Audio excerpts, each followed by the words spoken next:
Bienvenue à l'heure des livres, Yves Roucaute. Bonjour.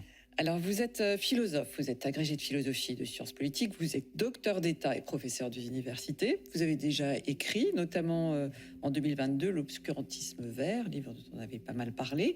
Et vous publiez aujourd'hui dans un tout autre registre, Aujourd'hui le bonheur, à la découverte du sens de la vie, un livre qui est paru aux éditions du Cerf. Alors, à la découverte du sens de la vie, la proposition peut sembler audacieuse, voire vertigineuse. Et la question qu'on peut se poser, est-ce que ce type de quête et de recherche, il ne faut pas arriver à un certain âge pour pouvoir s'y soumettre? Je sais pas, oui. Enfin, en tout cas, c'est certain que pour moi, en tout cas, c'est à un certain âge que je m'y suis soumis. Mais l'idée de base, l'idée fondamentale, c'est que c'est un livre pour tout le monde, et en particulier d'ailleurs pour la jeunesse.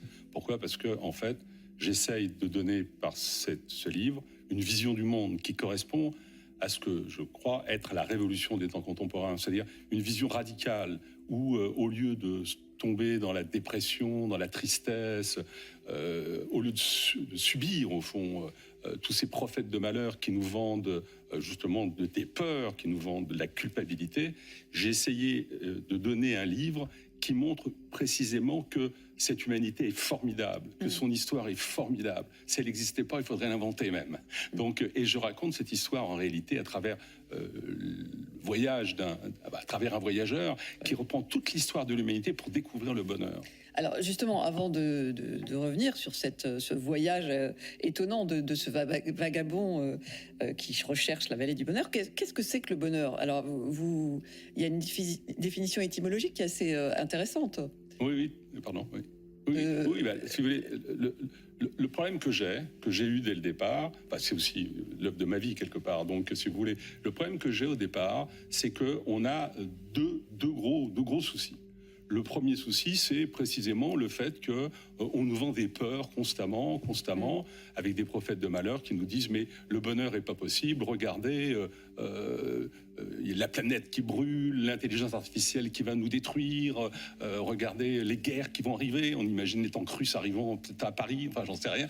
On nous invente comme ça quantité de choses et donc on est pris un peu dans cette atmosphère anxiogène. Vous savez que la France est le premier pays en termes d'antidépresseurs et de somnifères, et c'est le pays qui le croit le plus d'ailleurs que la planète va brûler, etc., etc. C'est pas pour rien. Et puis il y a le deuxième problème que vous soulevez à l'instant, c'est que en fait, on a beaucoup de confusion. C'est-à-dire qu'en réalité, j'ai envie de dire, on nous vend de la poudre de perlimpinpin. C'est-à-dire qu'on nous dit, voilà, le bonheur, c'est la santé. Faites du yoga, vous allez être heureux. On confond plaisir, bonheur, joie de vivre, santé, voilà. Et puis il y a aussi ceux qui nous disent mais le bonheur aujourd'hui c'est pas possible, ce sera pour après la mort, ce sera ou dans la contemplation maintenant ou demain dans les béatitudes, etc. Donc moi c'est pour ça que j'ai fait ce livre-là, c'est pour suivre toute l'histoire de la pensée humaine en disant voilà. On va s'amuser, on va aller voir les gens, on va voir tout ce qu'on pense depuis le paléolithique, attention, depuis l'état de nature. Et puis on va voir un petit peu comment les gens vivaient, comment ils pensent leur vie. Ça permet, je sais pas, on va voir Épicure, on va voir Marx, on va voir Nietzsche, etc., parce que c'est un train où on fait plein de stations et on voyage. Et puis à l'arrivée, on va découvrir la formule du bonheur. Voilà. Alors la formule, il y a 4 clés. Alors ça, c'est pas la formule du bonheur. Ça, c'est les 4 clés qui sont les 4 antidotes que je donne. Oui. À l'humanité, mais à la France aussi, bien entendu, puisqu'elle est en pleine dépression, en réalité, je leur donne par rapport aux 4 malheurs qui nous assaillent. Parce que les malheurs, ils sont réels. Oui. Moi, je pars du concret. Je suis un philosophe, c'est-à-dire je considère que la philosophie est fille des sciences et des techniques, pas de la littérature. J'adore la littérature, mais je considère que la philosophie est fille des sciences. Bref, le premier malheur, c'est le malheur dû à la nature. Indéniablement, les séismes, les inondations, les glaciations. Songez que 21 des 22 espèces du genre Homo ont été détruites les 2,8 millions de dernières années. Nous sommes les seuls survivants. Et encore, en quel état on a survécu à la dernière glaciation. Donc, première clé, donc ça, c'est dominer la nature, assujettissez ce qui s'y trouve. C'est la première clé. C'est la façon de libérer l'humanité. C'est pour ça que je suis pour la croissance, etc. C'est la première clé, qui se trouve dans la Bible d'ailleurs. Hein, je n'invente rien en réalité. Je redécouvre d'ailleurs, puisque mon vagabond part de l'état de nature, il prend l'Orient Express, il arrive jusqu'à Jérusalem, ensuite l'Occident Express, etc. Et le Mondial Express, et il arrive jusqu'à aujourd'hui. Donc, la première clé, c'est ça. La seconde clé, c'est la guerre. C'est le malheur, dû à autrui. Parce que bon, comme si ça suffisait pas le malheur dû à la nature, on y ajoute le malheur, le crime, les guerres, le totalitarisme, la tyrannie, etc.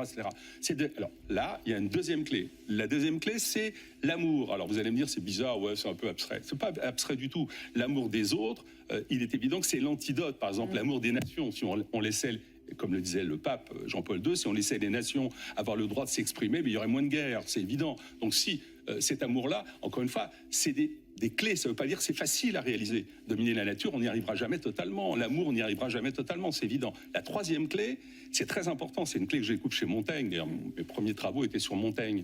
Je découvre chez Montaigne, enfin à Paris, le train m'amène, l'Occident Express m'amène finalement à Place de la Sorbonne, puis je vais dans le Marais, j'arrive et je déjeune avec Montaigne, le vrai Montaigne, hein, et on déjeune la même chose que ce que... Et la deuxième clé, c'est aime-toi toi-même, cueille le jour, aime-toi. Pourquoi? Parce qu'on nous vend la détestation de nous-mêmes, on nous vend le mépris de nous-mêmes. Et la quatrième clé, que je découvre presque à la fin, que je trouve en fait à Buchenwald, hein, quand mon train arrive à Buchenwald, je découvre que en fait, et justement ça me permet de critiquer Nietzsche, ça me permet de critiquer Marx de manière radicale, la dernière clé c'est notre nature n'est pas coupable et elle n'est pas punissable. C'est notre dernière clé. Et c'est très important parce que de ce point de vue-là, ça veut dire que nous allons pouvoir écarter tous les prophètes de malheur. Tous ceux qui nous disent vous êtes coupable, vous devez être punis. Mais aussi toute la pensée magico-religieuse qui est là. Voilà. Et c'est seulement quand on a découvert ça qu'on peut créer une société. C'est pour ça que ma philosophie est une philosophie révolutionnaire au sens fort, au sens spirituel. C'est quand on a découvert qu'il fallait avancer dans ce sens-là qu'on peut commencer à penser le monde tel qu'il est. Par exemple, l'intelligence artificielle, formidable, aide à la créativité, tandis que les prophètes de malheur nous expliquent qu'ils vont nous bouffer et qu'elle va nous transformer. Bref, pardon. Et vous insistez, pardon, parce qu'on va être obligé de terminer sur la créativité, notamment, oui. qu'il faut développer et favoriser comme on le peut. Enfin, c'est une des clés. C'est la formule. Mais en fait. c'est la formule. C'est la formule. La formule, on la découvre tout à fait à la fin.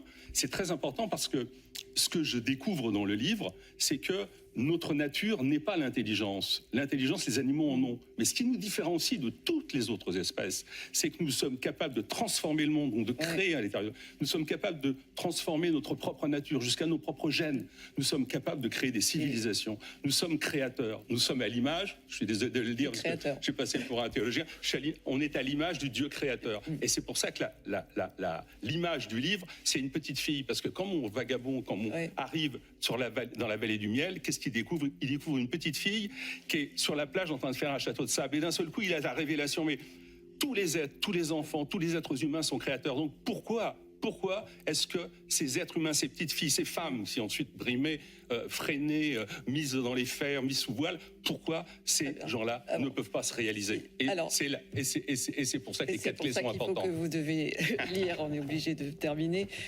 Aujourd'hui, le bonheur à la découverte du sens de la vie, c'est donc paru aux éditions du CERF. Merci beaucoup Yves Rocco. Merci beaucoup.